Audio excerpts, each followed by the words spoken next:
कोलकाता अभयाकांडरे गिरफ होई पारंती RG Kar medical college रो पूर्वतन principal Sandeep Ghosh.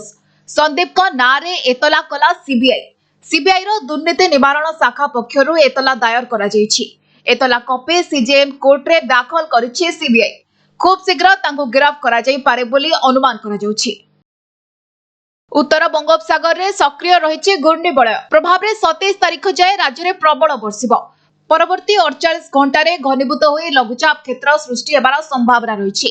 एने विभिन्न जिल्ला को ऑरेंज एवं येलो वार्निंग जारी करिसेंती एसआरसी। राज्य रे आगामी 3 दिन प्रबल रु अति प्रबल वर्षा नै सतर्क करा जायछि। काली पई 8 जिल्ला को ऑरेंज एवं 18 जिल्ला को येलो वार्निंग जारी करा जायछि। सालिया साही रे बड़ धरणर चढ़ाऊ बेआईन मद कारबार नै चढ़ाऊ करिछि कमिश्नरेट पुलिस। बस्ती रे बेआईन मद प्रस्तुत हेउतबा स्थान रे चढ़ाऊ करी व्यापक परिमाण रो पोच और देसी मद नष्ट करा जायछि। घर भितरे सिक्रेट चैम्बर रे तयारी हेउतला मद बुलडोजर बुलाई सालिया साही रे 3टी देसी मद भाटी ठाब करबा सह एहाकु भांगिछि पुलिस। बड़ा घरु झुलंता अवस्था रे मिलिला कनिष्ठ जंत्री मृतदेह। बालेश्वर भोगराई ब्लॉक मंदार साही पंचायत रो कनिष्ठ जंत्री भाबे कार्यरत थिले मोनालिसा हेम्ब्रम। गतकाली ब्लॉक रे मीटिंग सारी निज भड़ा घर को फेरिथिले किंतु आज सकाळू तांका मृतदेह उद्धार करा जायछि। तेबे यहा हत्या कि आत्महत्या ताहा स्पष्ट होई नै। पुलिस एई घटनार तदंत आरंभ करिछि। हिराकुद डैम रो ऊपर मुंडरे जलस्तर वृद्धि पाइबारु खोलिला आउ 8टी गेट। वर्तमान बाम पार्श्व रे 9टी एवं डाहाण पार्श्व रे 5टी गेट खोला रहिछि।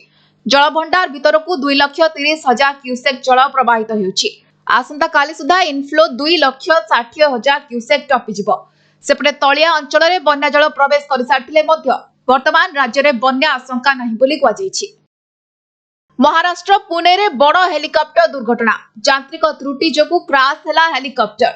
प्रबल वर्षा जोगु अनियंत्रित होई गोटिए जगह रे बुलुथला हेलिकॉप्टर आउ एहार किछि समय परे सेइठारे क्रैश होई जायथिला। हेलिकॉप्टर रे पायलट को मिसाई मोट 4 जण थिले। सेमानक मध्यरु 2 जनक अवस्था गुरुतर रहिछि। समस्त आहतंकर हॉस्पिटल रे चिकित्सा चलिछि।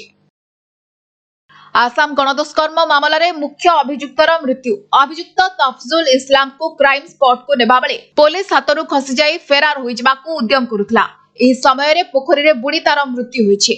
आसाम रो नगांव जिल्ला रे जने 14 वर्षीय नाबालिका को गणदुष्कर्म मामला रे बंधा होइतिला तफजुल इस्लाम। सारा देश रे बहुल मात्रा रे बिक्री होतबा किछि निर्दिष्ट औषध उपरे लागिला कटकणा। 156टी औषध बैन कले केंद्र सरकार। फिक्स डोज कॉम्बिनेशन औषध को बैन करा जायछि। साधारणतः ज्वर ठंडा जंत्रणा और एलर्जी पई एही औषध गुडिकर व्यवहार करा जायथाय।